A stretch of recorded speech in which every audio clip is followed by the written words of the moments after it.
يا أيها الذين آمنوا استعينوا بالصبر والصلاة إن الله مع الصابرين.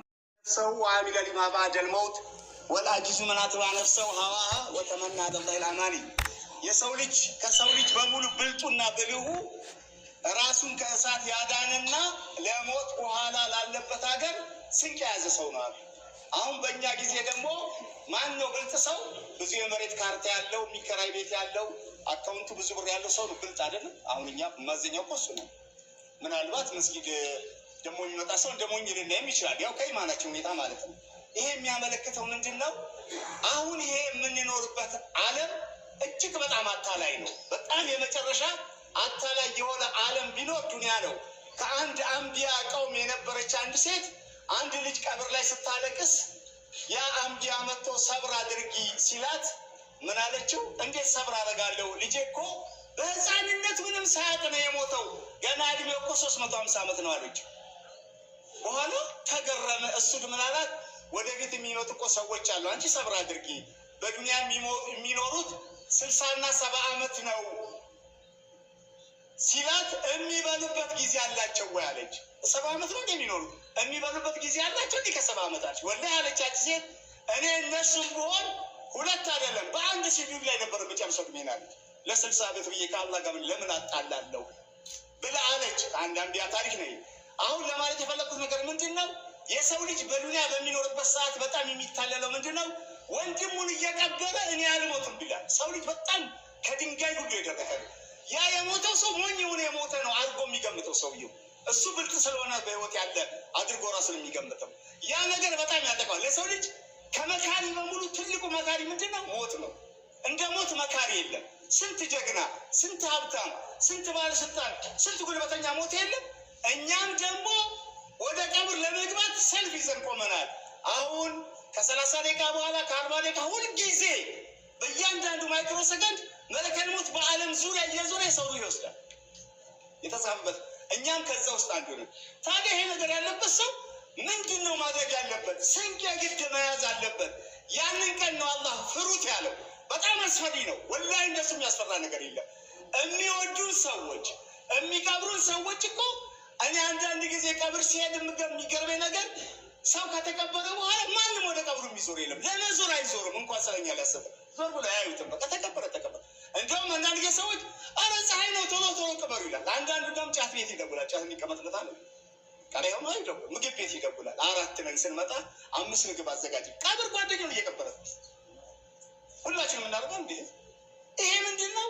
በቃ ልባችን በጣም አድርጎ ስለጨለመና ልክ ከድንጋይ በበለጠ ሁኔታ ልባችን ደንጃና ስለሆነ ሞትን ረሳ። አሁን ለምሳሌ ሁልጊዜ እዚህ መድረክ ላይ እኔ የማነሳው ነገር አለ። ጁምዓ ቀን በጠዋት ታጥቦ ከሱቢ በኋላ ታጥቦ ሰውየው መኪና ሳይዝ በእግሩ ጀማ የሚሰገድበት ሰላት ሄዶ በጠዋት መስጊድ የገባ ሰው ነቢዩ ሰላም በአንድ እርምጃ የ1 ዓመት ሰላትና የ1 ዓመት ጾም አጅር አላህ ይሰጠዋል። በአንድ እርምጃ ከአስፋልቱ ማዶ እዚህ እስኪመጣ ድረስ 50 እርምጃ ነው ያዘ። የ50 ዓመት የቂን አይልም። ከዚህ ይልቅ የመሬት ካርታ ያላችሁ ሰዎች ምዝገባ አለ። ምዝገባው ለሊት ከ8 ሰዓት እስከ 9 ሰዓት መስራት ወላሂ አንድ ሰው አመልጥ ካስፈለገ ሄዱ ያድራል። ክፍለ ከተማ በር ላይ ያድራል ሄዶ እንዲህ አመልጥ። ለምን? የቂን አለው። በነቢዩ ሰላም ንግግር ላይ ግን የቂን የለም። በነቢዩ ሰላም ውሸታችንን ነው እንወዳለን። የእሳቸው ስም ውሸት ወላሂ ውሸት ነው። የእኛ ፊዳ ከንወዳለን ከትሸርጣል።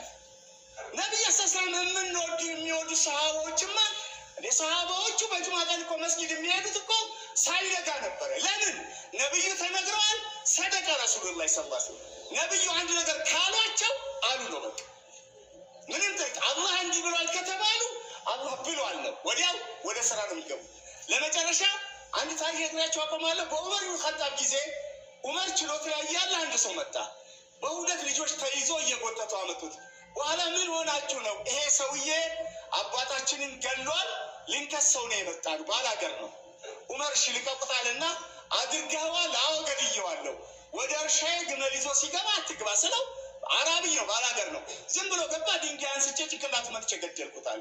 ታዲያ ትገደላለህ አለ ዑመር ኢብኑ ኸጣብ። አይ ቂስ እስከመጣ ከተፈረደብኝ በአላህ አለዋል። ልገደል ምንም ችግር የለብኝም አለ።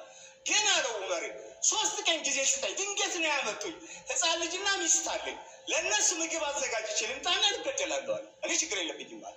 በኋላ ዑመር ምን አለ? ዋስ የሚሆን ሰው የምታውቀው አምጣ ከዚህ ውስጥ ሲል አንድ የማውቀው ሰው የለም። ዙሩፍ ሁሉም ፊታቸውን አይቶ አላውቅም አለ። ከዛ ውስጥ አቡዘር ነበር፣ አያውቀውም። ተገረምና እኔ ዋስ ሆነዋለሁ አለ። ታውቀዋለህ? አላውቀውም። በቃ እኔ ዋስ ሆነዋለሁ። ሰውዬው ሳይው ታማኝ ይመስላል አለ። አንተ እሱ ከቀረ ትገደላለህ እኮ። እገደላለሁ ችግር የለውም ማለት 3 ቀን ጊዜ ተሰጠው። ወደ ገጠር ሄድ፣ የቤተሰቦችን ሁኔታ አስተካክሎ ምን ብሎ ጨርሶ መጣ። ከ10 ሰላት በኋላ ዑመር ችሎት ላይ መጣ። ዑመር ተገረመና ምን አለው? እንዴት ትመጣለህ? እኛ እኮ ብትቀር ወላሂ አልፈልግም ሲለው አንተ ባስፈልገህ ለአላህ ቃል ገብቻለሁ አለ። ተመልከት፣ እንዲህ ነው ኢማናቸው። የሚገርማል። ስለዚህ ግደለኝ፣ ልገደል ተዘጋጀ መጥቻለሁ አለ። ዑመር አለቀሰ። ከሚገባው አንተ አለው አንተ ላታልልህ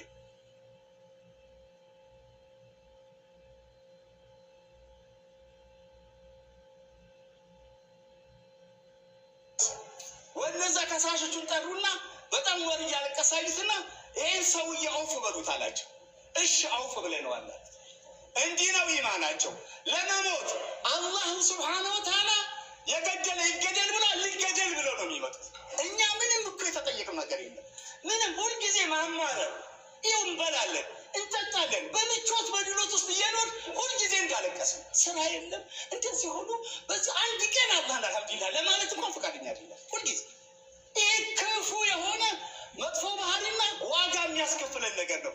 ከእስልምና በላይ አላህ ምን ይስጠን? እስልምና ጊዜ የሞተ ሰው እኮ ጀነት ነው። ዓለምን ቢያስተዳድር ካፊር እኮ ጀሃነም ነው የሚገባው። ምንም ቢሆን የፈለገ ኸይር ቢሰራ የፈለገ ተአምር ቢሰራ እሳት ነው የሚገባው። ላይላይ ነባል አላህ ሰጥቶ ይሄ ለእኛ ትልቅ ሹመት ነው። ነገሬ ለማጠቃለያ ያህል የተነሳውበት ዓላማ የነቢዩ ሰለም ሀዲስ ሲነገረን እንተግብር፣ ወደ ተግባር እንቀይረው። ሁልጊዜ እንደሮጥን እንደ ቸኮልን ይሆናል እንዲ ሁልጊዜ ቸኮለን ሁልጊዜ እንደሮጥን ቀብር እኮ ተኝተው የምትላቸው ሰዎች በሙሉ እኮ የቸኩሉ ነበር። ጉዳይ እኮ ነበራቸው፣ አልጨረሱም።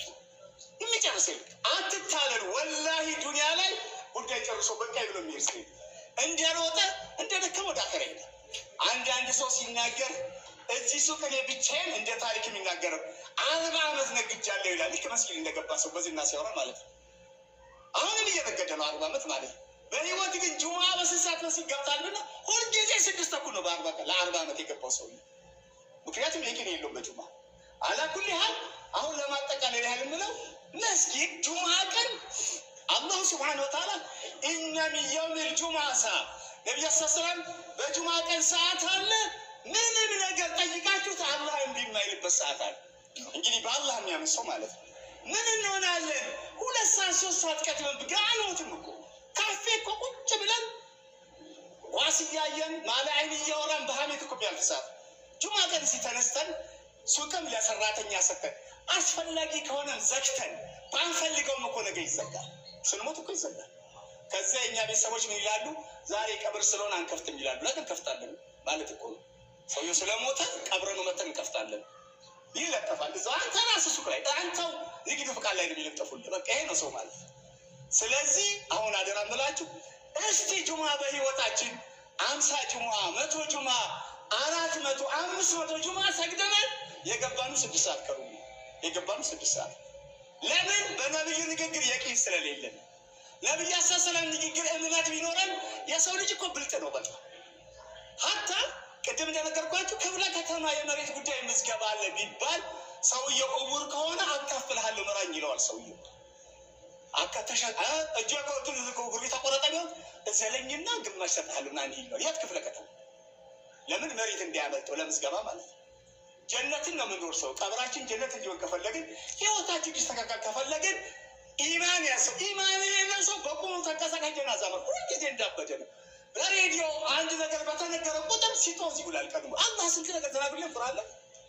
የሚበላ የሚጠጣ ራሱ ላዩ ላይ የሚሸና ሰው በወጣዎች ሰው ሲንቀጠቀጥ በቃ ዋተባለ ደረሰ የተባለ ልነሳ ነው ኮሪዶር ምናምን። አንተ ቤት መፍረስ ነው የሚያስገርም። እኛ ራሳችን እኮ እንፈርሳለን። አንፈርስም። አንድ የነበረ የሚቆይ ማን ነው? አላህ ብቻ። ስለዚህ ወንድሞቼ በሰማነው የምንሰራ አላህ ያድርገን። የምንሰራውን ስራ በተግባር እንተርጉም። መስጊድ መቀመጥ አይክበደን። በተለይ ከፈጅር በኋላ ፀሐይ እስኪወጣ ድረስ እንቅልፍ 50 ዓመተኛ ለአሁንም እንቅልፋሞች ለምን የሚመጣ ለውጥ የለም። ይበርደኛል ብለን ቁጭ ብለን 1 ሰዓት ያህል ዚክርና ከመግቢስ ከሻ መስጊድ እንቀመጥ። ሐለቃ ሲደረግ እናዳም። ወሰላሙ አለይኩም ወራህመቱላሂ ወበረካቱ።